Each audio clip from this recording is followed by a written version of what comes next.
bet she does.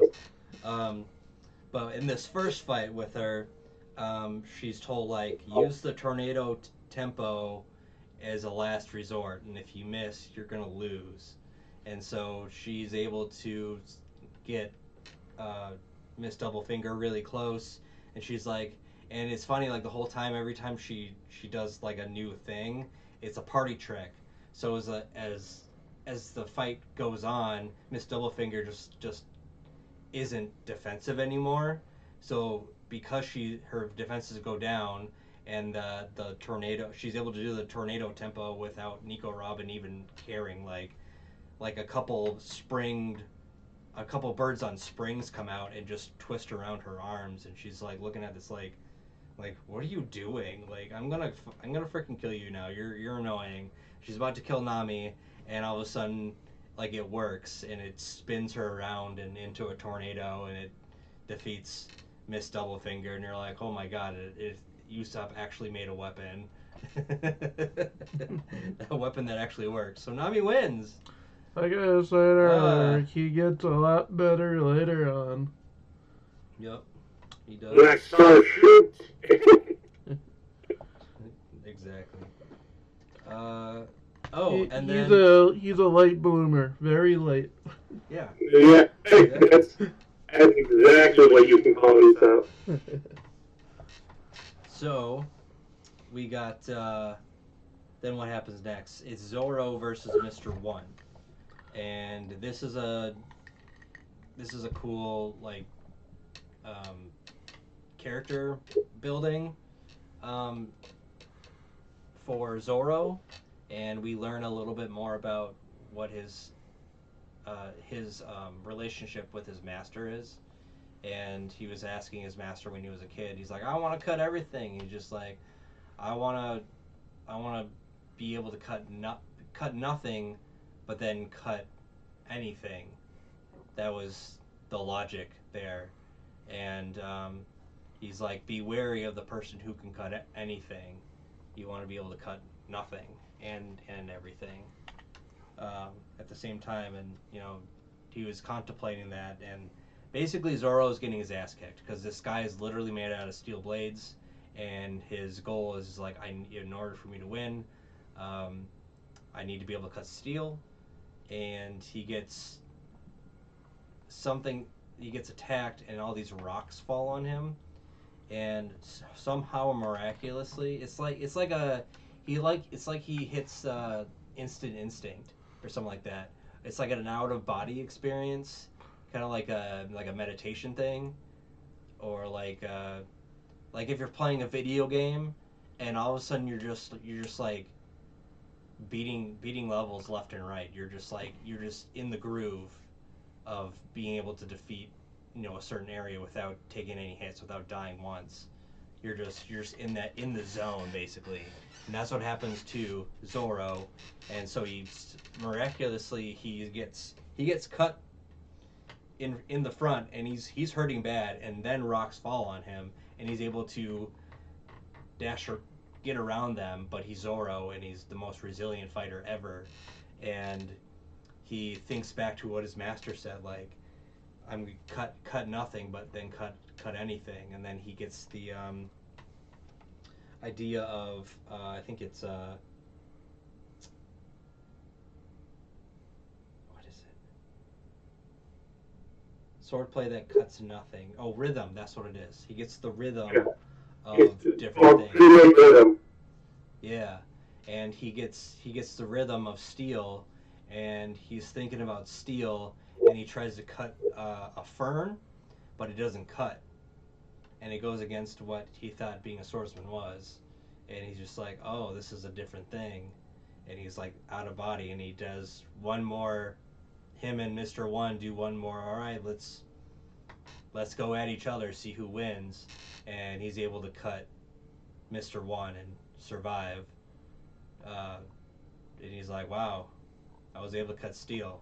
Well, that's kind of cool. So basically, Zoro's uh, limit was pushed, and he realized this is a way to go beyond where he was already at with his training. So it's a growing moment for him. So he cuts steel, he wins, which is cool. Let's see. Kicking Claw. Oh, then we're introduced to the Kicking Claw Force, which is 4 mighty warriors of Alabastia, and they come to defeat Crocodile. And Vivi's like, no, don't. You can't win against him. But they already drank this. What is it? It was like a water or something like that. Like I forget what the word is. Did I write it down? I don't think I did. I remember that I called it the jungle juice. The jungle juice. It basically kills them in like 5 minutes, but they get their power increases. We'll call it the jungle juice. Jungle juice, and Vivi and the king realize, oh crap, they're already dead. They're gonna try their hardest against Crocodile, but they're not gonna do anything because he can turn into sand and can't hit him. Let's see, and then Koza also makes it to the palace, and he was shot like a day ago, and he makes it to the palace, and he realizes that, Vivi. He talks to Vivi, and their plan is to both go out and stop everyone, have them like raise the white flag and stop everyone from fighting, so they can look at the Baroque, go after the Baroque works people. Let's see. So that's exactly what happens. They start raising the white flags, and they're like, "Hey, stop fighting. We know who the real enemy is." And then, of course, some dickwad that works for the Baroque works, who's in the Alabastia Guard, like fires a shot of like from a cannon, or I forget what it was. It was either a cannon or a spear or something, and then they shoot, and at the same time, Crocodile sends up a gust of wind to separate the two armies so they can't see or hear as well. And because of that one attack, they start fighting again. And they're like, no, don't fight. No, this isn't a good thing. We can't have you fight. And then, Vivi's talking to Crocodile, and Crocodile's like, ha ha ha, you can't do anything. You try to do this, you think you'll save them. You try to do this, you think you'll save them. You can't save them. And the whole time they're thinking about, okay, we've got 30 minutes before this thing goes off, before it attacks everyone. That's Koza the was Crocodile for you, master manipulator. So Koza got shot again. I think that was the thing that happened. He got shot like 6 times. It's like, okay, you got shot a total of like 7 times now. You're gonna be dead. All right, please be dead. Okay, well, he's Koza, so. Anyways, Baroque Works does that, and then everybody's like, oh my god, we need to do things. And then Luffy appears. He's flying, and Pell brings him from the Rain Palace, I think that's what it's called. Rain base. Rain Base, or the casino, if you don't know, to Barna. And he's there. He's like, "Yay, Luffy's here. He's gonna defeat Crocodile. He's the only one who can." And Luffy figures out that he can actually hit Crocodile if he puts water in it. You learn Crocodile's weakness. He's weak against water, which is why Crocodile doesn't want to be surrounded by water. Which is also ironic because they call it's Rain Base. It's surrounded by water. And it's surrounded by water in there, but everywhere else is super dry. So we learned that his weakness is water. So it's just like, yeah, now Luffy has the upper hand. You can attack him with the water. Oh yeah. So then there's a search for the bomb. Everybody, the rest of the crew and everybody else is like, screw it. We're gonna search for this bomb before it goes off. We need to find it, figure out where it is. Everybody's scrambling, and Luffy and Crocodile are fighting. This is where we get the Gumu Gumu Saw Blade and the Gumu Gumu Shotgun, where the Gumu Gumu Shotgun is great because It's probably one of my favorite attacks he ever does. Yeah. The So first time he does it. when he's doing his pistol thing, it can go past someone and it has to come back, and Crocodile can like catch that, and he can do some serious damage. Like if he drains his arm of liquid, that's not good. So he has to figure out a way, and on the fly he improvises. Oh, let's do this. He does the pistol and just like wobbles it around so he can't touch his arm, and he's like, oh, shotgun. It's so cool. Oh my god. That's like one of my favorite moments in almost the entire anime. Yeah. That's so far. That was Like, really good. maybe top 10 for me. You can't hit something that's moving all over the place. Whoa. I hope he uses that a lot, because that's really cool. Spaghetti fingers. That's what he's doing. Yeah, then I'm gonna catch you in my net of fingers. Oh no, you're made of sand. I can't do it. Anyways, so Nico Robin takes Cobra and heads to the Poneglyph, and this is where we see Toshigi, and the Marines are there, and they see Nico Robin taking Cobra, and they're like, stop right there, you can't go any further. And she's like, I don't have time for this.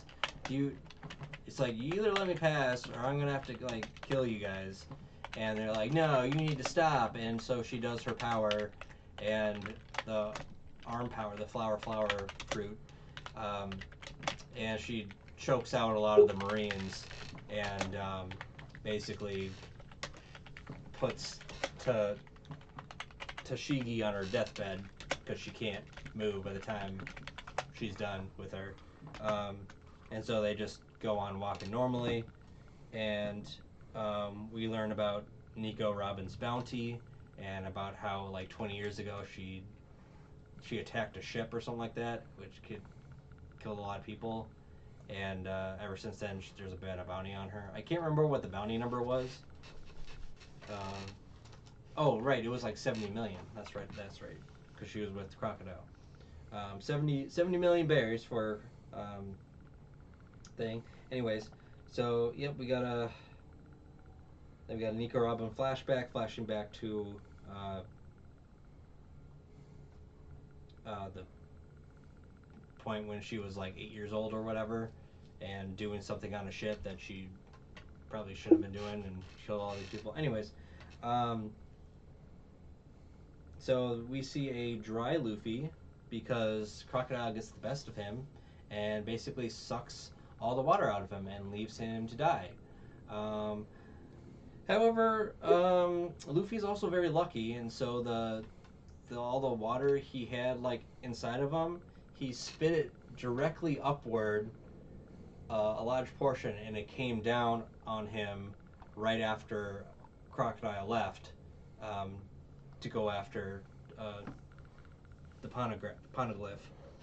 And so Luffy gets revived. He's just like, oh man, I'm alive again. It's just like, wow, you survived Crocodile twice.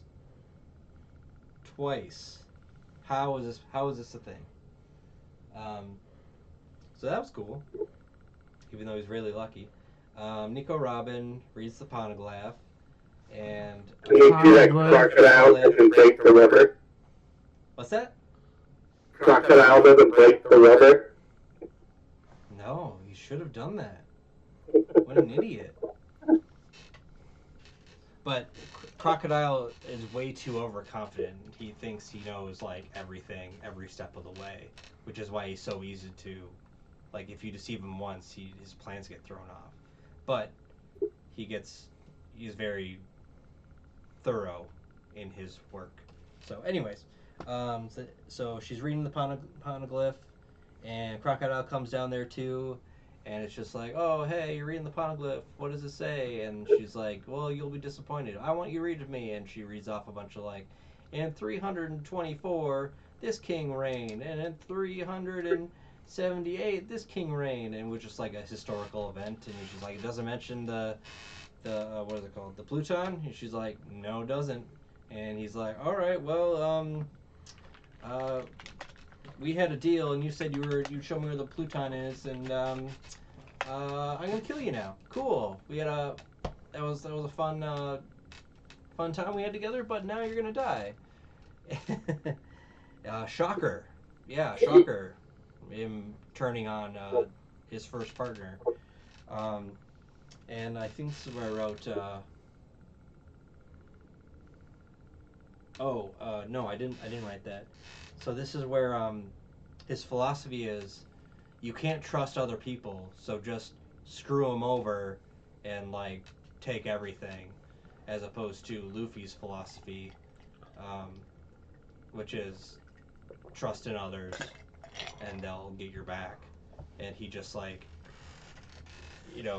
Vivi is disgusted by his plan to destroy it with the 5K bomb, to destroy everyone there, including the Baroque Works people. So he's just screwing over literally everyone, and everyone believes that the system is made up where, only the cream rises to the top. So if you can off someone above you, and then you'll get a better rank in this new society that's gonna happen. But I don't think Crocodile ever planned to leave anyone alive at this rate. Anyways, Crocodile would kill everybody if he could. yeah, he just doesn't. He literally trusts no one, not even himself. Oops, excuse me. My bad. Anyway, so Cobra does a self-destruct, and Vivi finds the bomb location. She's just like, oh my god, what? She's like thinking through her head, and this is like some of the best parts, because she does the flare. She sends the red flare up as everybody's searching, and it brings everyone there, including Baroque Works. But like all this is happening in like minutes, and it's just like, oh, they have literally 3 minutes to find this bomb, and the majority of the time, instead of like running and walking and talking, they see someone, oh, hello person, they stop and talk for like a minute and are like, oh, we gotta do this, we gotta go this way, oh, what are we gonna do? And it's just like they just waste time. It's just the dumbest thing ever. That's my dumb rant. Anyways, let's see. So they do the flare, and then Luffy confronts Crocodile again. And Crocodile's like, "What the hell? How are you still alive?" And what? I wrote blood. Oh, right. Luffy uses, instead of water, Luffy finds that he can use blood, his own blood that's surrounding him, and successfully attack Crocodile. Because the water was working for a bit, but all of a sudden it didn't. So, let's see. Then we see Pell got shot while flying around the clock tower by Mr. Seven. And, Mr. Seven and Miss Father's Day are in there. And they're there to set off the bomb in this clock tower. And they're like, oh, we're gonna set it off. And it's like real time for us, but for them it's like super slow. It's like in slow motion, and I can see this whole part is basically a QTE event in video games. Yes, quick time event. Like a whole episode worth. It's literally like 15 minutes. Yeah, they're like, oh, let's do a countdown, and they light the fuse for it, and like 10 minutes go by our time, and you're like, why is everybody just standing around? And like, Usopp is bandaged. You got Zoro carrying Nami, even though Nami can walk fine. Well, we forgot one of the best parts before that. What's that? When the anime actually acknowledged Zoro's horrible GPS. Inner GPS. Yes. Well, I thought Watson walking out of his house. No, north doesn't mean up. What? Because he runs into a pack of Marines that yell at him telling him, "We know you have a bad sense of direction." Oh yeah, because the Marines are helping out too. I forgot about that. Oh, Tashigi encounters Luffy while Luffy's running into the underground where the Peneglyph is. Poneglyph. Pony. God damn it. Glyph. Poneglyph. Pony. I Glyph. can't get anything right. Okay, shut up, everyone. Poneglyph. I was just trying to find something that would be easier for him. There we go. All right, so Crocodile doesn't. I wrote down Crocodile doesn't understand friendship, which is his philosophy of don't trust anyone. The power of Nakama. Pell gets shot. We get it. Awesome. Pell sacrifices himself as the bomb is. They're literally lighting the fuse, and it's very dramatic. They all form this it's like reverse dominoes where one person goes up, pushes another person, finds another person at a different level, pushes that person, and pushes the person again to get to the top of the clock tower really fast. And somehow Vivi is able to use her weird slashing whip, and cuts off the fuse at the last second before it can go off. Then after that, we learn that there's an actual timer going off, and just a timing thing just in case they don't set off the bomb in time, so it would go off in the tower. And so Pell takes the bomb and flies up into the air, and it explodes. So he sacrifices himself, so he's dead. And everybody's still fighting. Luffy and I think the people are still fighting. The rebels and the Alabasta guards are still fighting. And so then we get a Gumma Gumma Storm, which I forgot exactly what that does. It's not a consecutive punches. It was him rising from the bottom. I think he's continuing the punches as he's lifting him. He punches him so hard he lifts him up. And this is where where I get distracted. This is where we get the Dvorak. Okay, this song is amazing. It's called The New World, and I actually had to play it in college, which is really cool. If you've ever played any of the Civilization games, like Civilization 4 has it. I don't know if any of the other ones do, but this is one of the songs they play. Yeah, this is one of the songs that they play. And I played Civilization, and then I went to college where in the orchestra or whatever, and then they played this song, and I don't know orchestra songs, but I knew this one. I was like, oh, we get to play this one? I love this song. And they played it, and I was just like, oh my god, I get to hear this song as Luffy does his final attack. And I honestly, at this point, I was just listening to the song more than watching the battle, because the song is so enjoyable. Especially if you play it, you're like, oh, what are the little parts that I played? You just remember that stuff. Anyways, I'm digressing. So you got the Dvorak. Luffy wins, and then as soon as he wins, it starts raining. It starts raining. So either that it was some divine being that's just like, oh yeah, you defeat the bad guy. Here's some free rain. Basically, or it was Crocodile stopping the rain from happening. Basically, the movie used was just punching crocodile through the roof hundreds of times. It's like an advanced version of his Gum Gum Storm. Or Gatling gun. Oh, okay. Gatling gun. I was just like, but that was the movie. No, you're right. So you got Rain, and then Vivi, who's been... Oh, yeah, Vivi, who's shouting for the people to stop. Nobody can hear him, and all of a sudden the rain comes, and now everybody can hear her. And she's saying, stop fighting! Stop fighting! So that was cool. Let's see. And then Chaka comes, and he's alive. Chaka and the kid are alive. Oh, Chaka, that guy. Chaka, the guy with the old Egyptian style hair. Yeah, and he's No, Ingram has the kid. Oh, sorry, I'm confused when I write it. So Chaka's alive, and then Ingram we find out is alive too, and he's carrying the kid who saw Mister Two pretending to be the King Cobra, and he was the one that was just like, hey, yeah, this Baroque works. Yeah, that wasn't the king. It was a fake one. It was a trick. And let's see.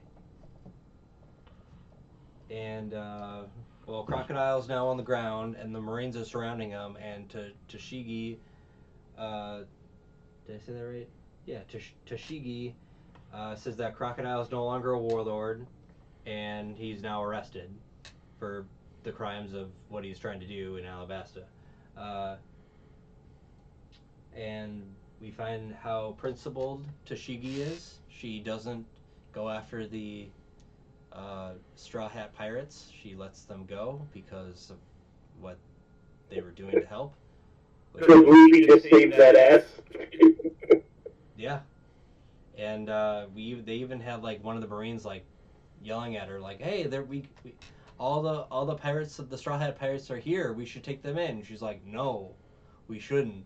They helped us. They made it so we lived. So we're not gonna arrest them, even though they could have. That would have been a dick move."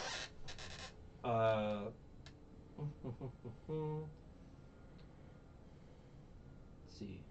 Oh, this is super important. So, uh, it goes back to where the Marines are and stuff like that, and Smoker's there, and he's talking to someone at HQ on the radio, and they're like, "Oh, we're so glad that you, Captain Smoker, were able to defeat Crocodile." He's like, "No, I didn't defeat Crocodile. It was the Straw Hat Pirates," and they're like, they basically just ignore him, and they're like, "Nope, you will receive a medal, and it's gonna be you. It And a cannot be promotion. pirates."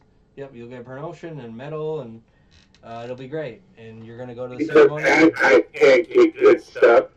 Yeah, because they can't. The government can't admit that Pirates saved them. pirates saved them and Crocodile eluded them and was working against them without their knowledge. They can't admit that. Otherwise, it makes them look weak, pretty much. And so they lie, and so Captain Smoker's not thrilled with this, of course.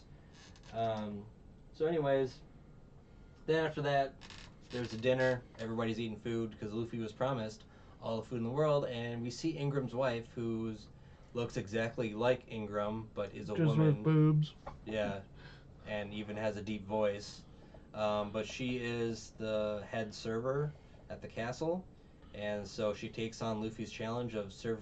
He's like, "Serve me all the food," and she's like, "Challenge accepted." And so she keeps like making food, dish after dish after dish, of all that stuff, and then they all take a bath. They all get in the bath, and we find out that the King Cobra is kind of a pervert. He's like, "Oh yeah, the wall's over there. The girls are over there," and Nami does. What did I write down? Did I write it? I didn't. She does a special attack. I can't remember what it's called, but she does this. I'm not saying it, but she does this. Everybody gets a nosebleed, and we find out that Hina is another Marine, and she's talking to like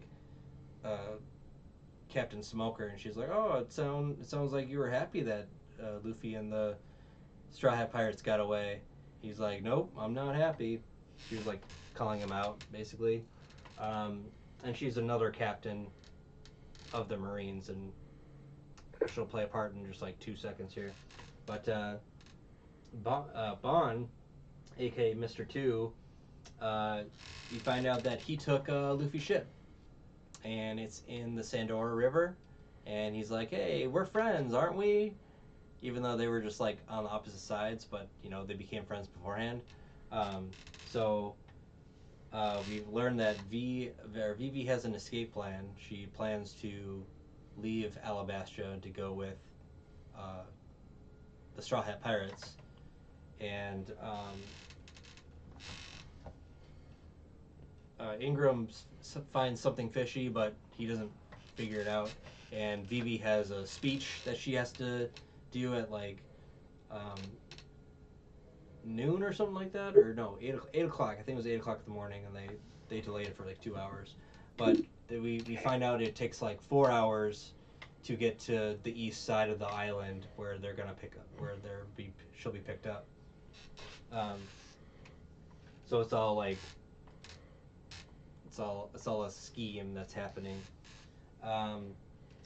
We also find out that the hypnotist from who was in Captain Kuro's crew is now a Marine. Django. Django, that's his name. He's a Marine now, and which is crazy.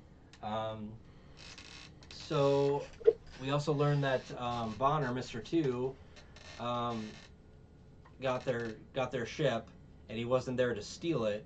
He was there along with other Baroque Works members. They were trying to escape, and if they needed his ship to help them escape, basically.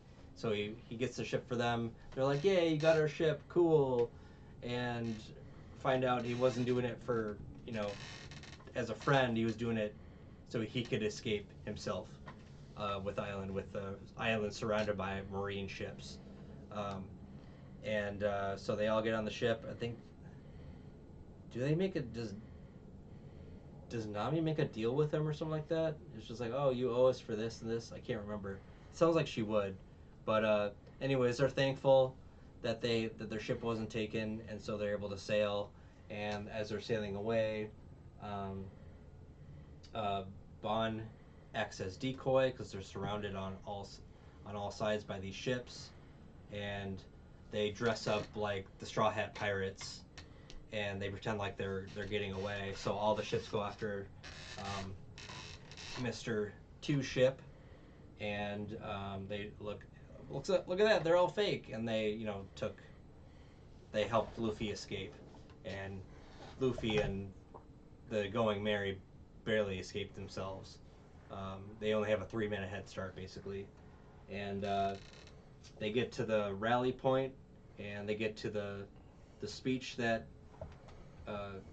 Vivi does, and Vivi's actually doing the speech from the eastern part of the island, and so it makes it look like, oh, Vivi's gonna join them after doing the speech, and Ingram's wife is pretending to be Vivi on stage in Alabarna, and you're like, oh, that was the whole plan. It was a trick so she could do the speech and run away, but at the last second, she decides to stay in Alabasta and just waves at them, and they all hold up their arms with the X's on them because they can't say anything out loud, otherwise the Marines would hear them, that they're friends, that Princess Vivi is friends with pirates. So they all hold up their arms with the X as a sign of friendship, and everybody's crying, oh my god, bye, blah blah blah. Anyways, and then we find Pell in a doctor's office, and Pell he finds his own grave, and he's like, wait a minute, this is my grave, what? Pell's not dead, oh my god, it's a miracle, but how did he survive? Anyway, so the Straw Hat Pirates, Plot armor. Yeah, right. So the Straw Hat Pirates are on the ship, and they find Nico Robin in the ship, and they're like, "Whoa, what the hell are you doing? Are you here for revenge? We'll fight you." And she's like, "No, I don't want to be with them anymore." And then I think this is when she says that she was going after what are they called? The poneglyphs. Yeah, the poneglyphs. She was going after the poneglyphs, and that she actually saved Luffy's life. She gave him the antidote to the scorpion poison with the hook. I forgot to mention that. But Crocodile's hook had poison in it, and he used that, and he was able to hit Luffy a couple of times and slowly poisoned him, but Luffy was still able to win. Anyway, so she gave him the antidote, and She also lied about the translation to Crocodile. She had no intention of actually giving Crocodile any information about the Pluton. Um, and she has her own um, goals, and it's to find the Rio poneglyphs. And she said she's for the last 20 years she's been searching, and she's searched like every one and hasn't found the answer she's looking for. And this is just the latest one. Um, she wants to find out the quote unquote real history of what happened. I'm not saying real history in quote like, oh, it's a fake history. No, like the actual real history of what happened in the past, and that she's an archaeologist. It gets a much better name later on. Okay. And so that's the end of that season. Um, I liked the fight between Crocodile and Luffy. That was really good. Didn't see him getting poisoned. Liked the Gumma Gumma shotgun for sure. And I liked all like the mini fights in between. The one with the Mr. 4 fight, uh, the number Mr. 2 fight. What's the other one? The Mr. 1 fight and Double finger fight. Those are all like very good. Seeing them like kind of evolve. It was good to actually see Nami do something. Yeah, she actually did something. Like it's like she had the stick previously. She was able to use it, but she hasn't used it for like a long time because she's been relying on others. And so those are fun to watch. I like the crocodiles in the casino. Those are cool. It was just like oh my god, Vivi had trouble, and it was cool to see like the power levels between Vivi and Sanji, and she was just like oh my god, I couldn't take them on, but Sanji took them out in 2 seconds. It was just like wow, yeah, and Vivi's not weak, and she was number with number 9 in the organization, and so that was like a cool power difference thing. Oh, and them teaming up with Smoker or getting captured by Smoker, too. I think that was in the earlier part of the season, but that was cool to see them like these enemies working together, and Luffy saving Smoker's life, and then in return Smoker being on the side of Luffy because he wants the best outcome for the place. And he also kind of saved his own butt by telling her to make her own decision. Yeah, and he's like, "What? No," he said, "I'll take all responsibility, no matter what you do." So, but that was a good decision that he made. He's like, use your conscience, you make your own decision, and do the right thing, kind of thing for justice, for actual real justice, and that's what Tashigi did. I always think of the Tuskegee Airmen when I say that. I feel like I'm saying it wrong. And so that was cool. Cool to see the characters grow. Cool to see them in different outfits. The camel was great. Camel was really cool. He's kind of. Was he in the desert and not on the ocean? Yeah, that. Why didn't they bring them with them? And they made him an honorary duck. So they had the ducks, and then Ingram being alive. That was surprising. That got me. What else happened? What else happened in this thing? We met Ace. Usopp. Oh yeah, Ace. Ace was cool. It's like, whoa, what is the mystery of Ace? Usopp being brave. That was cool to see. We also and the odds are against me. Oh, I'm gonna attack you anyways. Heard of a lot of characters that will come up later. Whitebeard, Blackbeard. It's true. But I don't know that. And you don't know that either. Because nobody has seen One Piece. Obviously, you're just gonna watch us suffer. To be honest, this is me suffering. Unsubscribe so we can review something else. To be honest, No, keep subscribing. Oda, Make them suffer. These guys are wax. Go ahead. he's the one suffering, not me. I just want to point that out. It was my decision. I thought it was a joke. And I forgot what I was gonna say now. Oh, that's too bad. Because you went on a rant. Yeah. Exactly. Oh, just make Mike Mike suffer. what you liked in it. Koza was cool. One of the things with Oda's work, you don't get a character just randomly a name thrown out unless if they're gonna be part of the story later on. Oh, so they all mean something. Yeah. It's like, oh, what's that? Oh, who's that? Who's white? We got Whitebeard, Blackbeard, and we got Ash coming Ace. up. God damn, I keep saying Ace. No, you keep saying No, Ash. I sing Ash. Yeah. Am I cursed? I cannot say 3-letter names that start with A. What do you wanna watch Pokemon next? Is that what you're trying to tell me? No.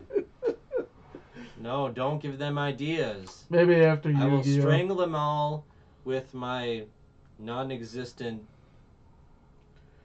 But to be hoodie cord honest, thing.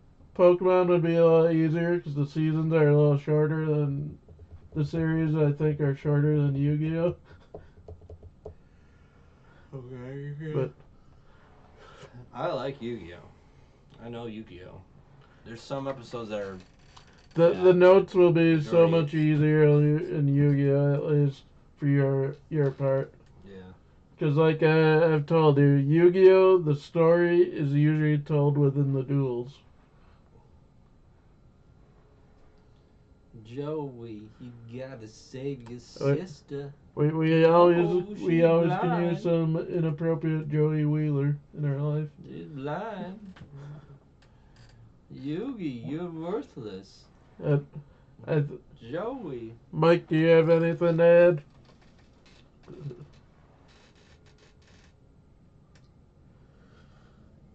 Lose a mic? I think he's gone. I think he's dead. Hear that, kids?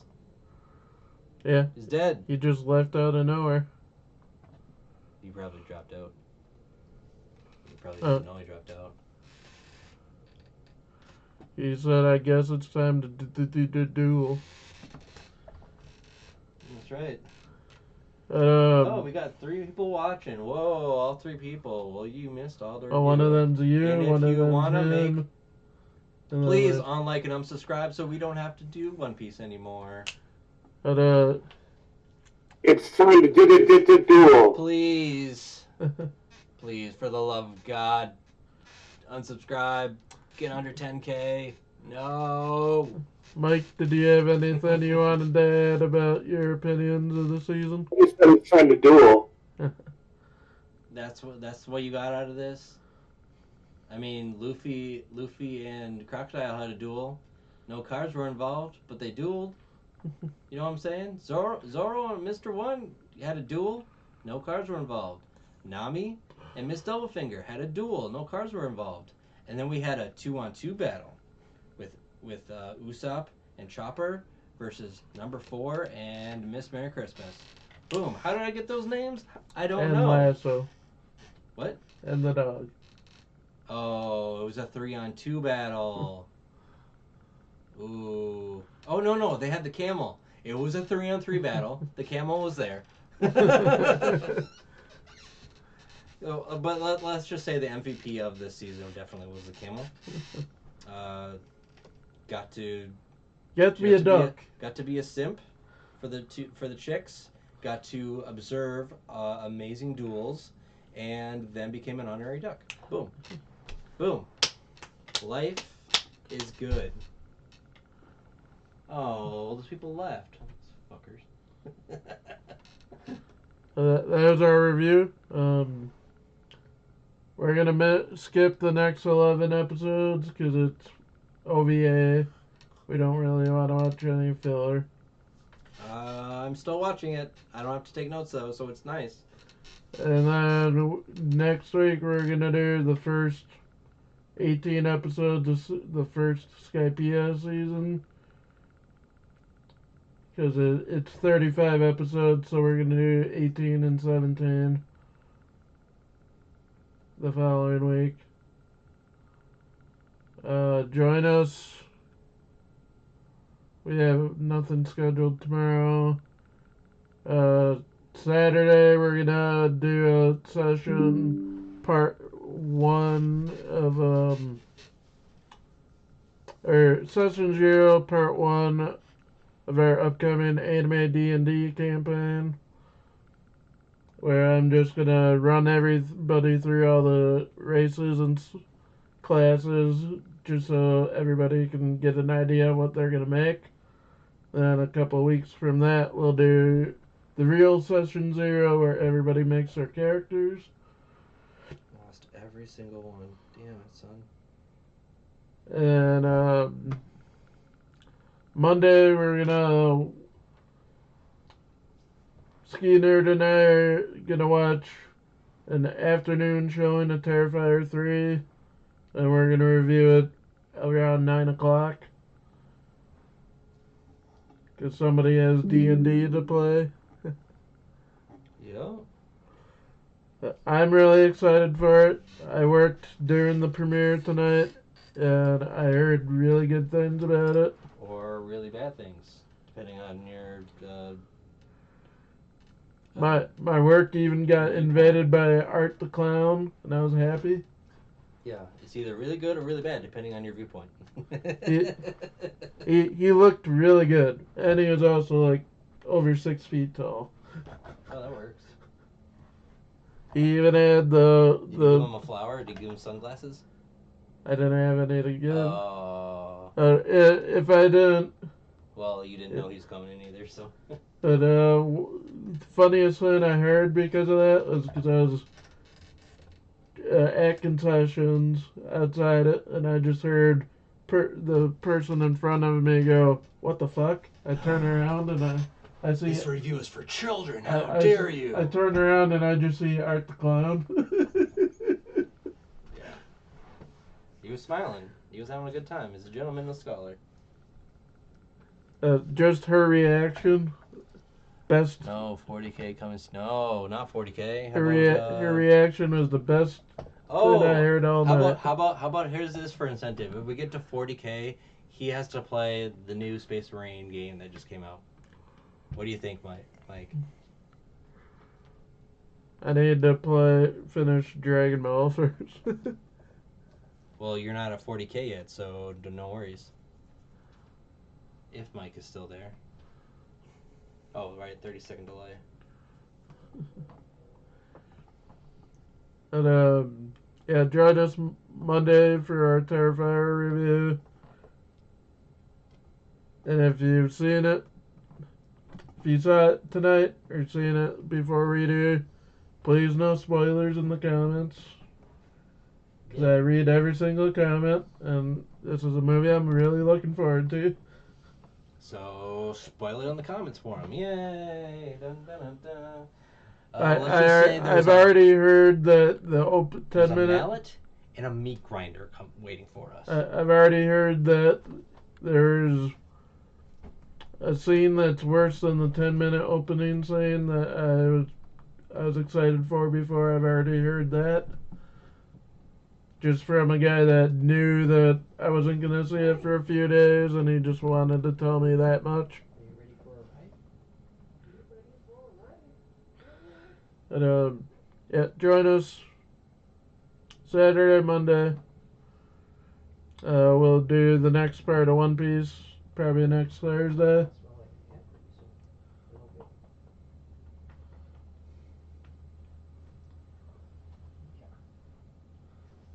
Have a good night, everyone. Bye. I was talking to a dog.